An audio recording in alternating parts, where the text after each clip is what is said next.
All right, let's paint a picture because I know you've been there. Your thumb scrolling, maybe late at night, kind of zone out, and then bam, a post just jumps out. It starts with something really raw, something like, I didn't expect to cry over a spoon. And the Mhm. picture hits you.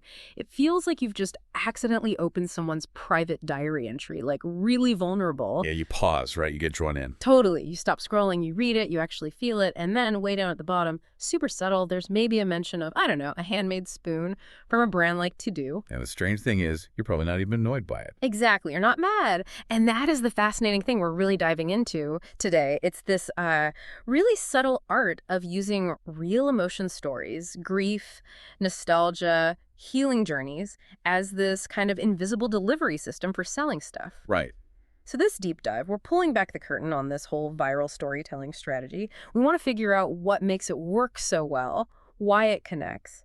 And also, crucially, when it crosses that line, when it just starts to feel, well, fake as hell. Yeah, that too. And it's a really interesting space. Yeah. The insights we're digging into today, they come from some sharp analysis by Unscrewed Marketing. That's a firm led by Vicky Wu. She's a marketing expert, a fractional CMO. Okay, maybe break down fractional CMO quickly. Sure. It basically means Vicky brings that really high-level strategic marketing thinking. Usually only huge Fortune 500 companies get to entrepreneurs and businesses that are growing. It's like having a top-tier CMO, but, on demand when you need it. Gotcha. Smart. So our mission for you today, listening in, is pretty clear. We want to help you really get the nuances here, this powerful content strategy.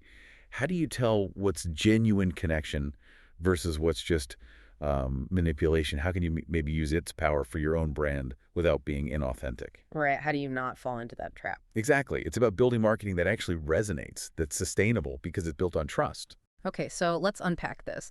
A good place to start seems to be this brand that uses it a lot, Tedooo. For anyone who hasn't bumped into them, Tedooo is basically a social marketplace app. It connects handmade creators with buyers. I heard it described once as kind of like Etsy, back when Etsy still gave a damn about being handmade. That paints a picture, doesn't it? It really does, but it's trying to be more than just, buy and sell. It's like the whole ecosystem, part craft community, part place to get inspired, and yeah, part sales engine too. Right. They have things like groups for specific crafts. They give away free SVGs and patterns. Apparently, they even have an AI design tool now. And that community aspect, that's really key, I think. It creates the perfect environment for this kind of content. Because they're already fostering sharing and creativity, the soft sell creator content doesn't feel quite so jarring. Okay. It's the stories you see popping up on TikTok, on Instagram. That's where this strategy we're talking about really comes alive. They aren't just buy this. They're weaving products into, well, human stories. Okay, so let's get into the magic then. What Tedooo often gets really, really right. There's this specific example of the source mentioned, a creator post. It goes something like, after my divorce, I couldn't write for months. Just nothing. But last week, I opened a journal from a random order and I started again. Wow. Yeah, just think about that for a second.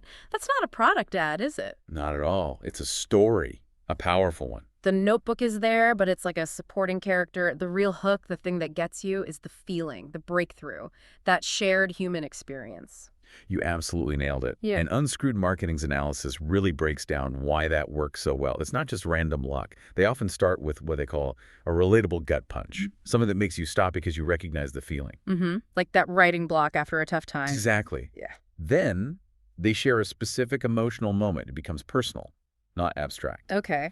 And here's a key part. Yeah. The product supports the resolution. It doesn't become the resolution. The journal helped, but it wasn't magic. Yeah. It keeps that sales resistance low. That makes sense. It's part of the story, not the hero of it. Precisely.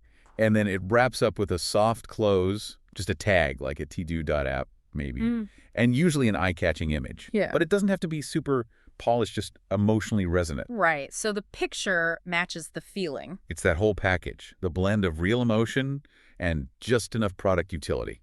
That's the potent mix. So really, it's all built to bypass resistance, isn't it? Absolutely. You're not being sold to, you're connecting, you feel seen, and then the product just sort of appears naturally within that connection. It changes the whole dynamic. It feels less like advertising and more like sharing. Okay, but if it works so well, where does it go wrong? When does this amazing balance just break? Well, that's the crucial flip side, isn't it? because it can backfire Yeah. spectacularly. The thing is, genuine vulnerability connects. But when you fake vulnerability, people know, or at least they sense it. Right. And the moment that authenticity feels forced, the whole thing collapses. Right. Like for every post that genuinely touches you, there's another one that just feels constructed. Like someone took an emotional story Mad Libs and filled in the blanks. Feeling, sadness, event, loss, product, hand-knitted scarf, and then stuck it online. You read it and something feels off. You get that little skeptical feeling. Yeah. The source used this really stark example that makes you kind of squint at the screen, like a post that just throws keywords out. Grief, healing, grandma's death, handmade pillow. Oof, yeah. Think about that sequence. What should feel profound suddenly feels transactional. It just lands wrong. You feel it instantly, even if you can't quite explain why. Exactly that. It creates what the source calls this uncanny valley of emotion. You're caught between feeling empathy and feeling like you're being played. Right. Should I feel bad for them or suspicious? And our brains are actually pretty sharp at picking up on that mismatch. The audience can smell a performative overshare from 6 scrolls away, as the source puts it. Performative overshare. That's a great phrase for it. It really is. Yeah. It feels like a scam, just maybe with better aesthetics. And that's where it flips from being smart marketing to being actively harmful to the brand. It shatters trust. So the core problem here sounds like inauthenticity packaged as intimacy, trying to shortcut real connection by faking the feelings. That's exactly it. So where does unscrewed marketing say the line is? When does sharing cross over into manipulation? They're pretty clear on that. It becomes, and I'm quoting their blunt take here, a con job with better lighting when a few things happen. Yeah. One, the product feels shoehorned in. It's not a natural fit for the story being told. Okay. 2, the story itself feels like its only reason for existing is to eventually sell you that product. The emotion isn't the point, the sale is. Right, the story is just the vehicle. Exactly. And maybe the most blatant sign, when the post uses really deep emotional trauma primarily as a hook, just to reel you in before dropping a product link, that's not sharing, that's exploiting emotion. And people feel that. It's alienating. Deeply. It pushes people away fast. Okay. So this leads us right to the big question, doesn't it?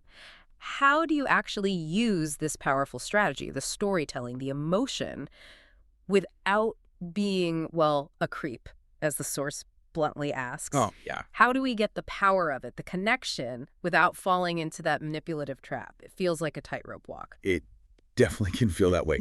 But Unscrewed Marketing actually developed a framework specifically for this, to help businesses create content that is emotional and powerful, but also genuine and respectful, not pushy.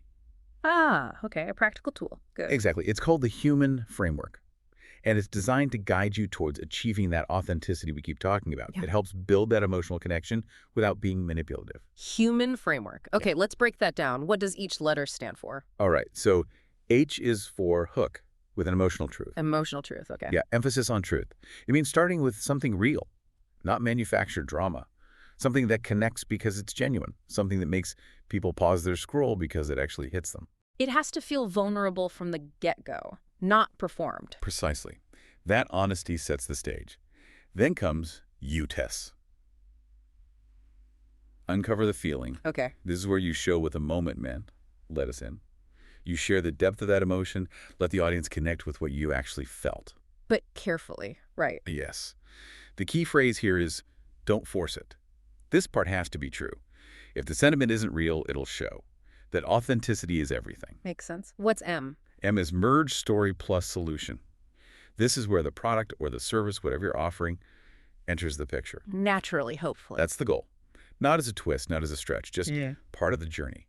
It should feel like it belongs there, flowing logically from the emotion and the situation you've described.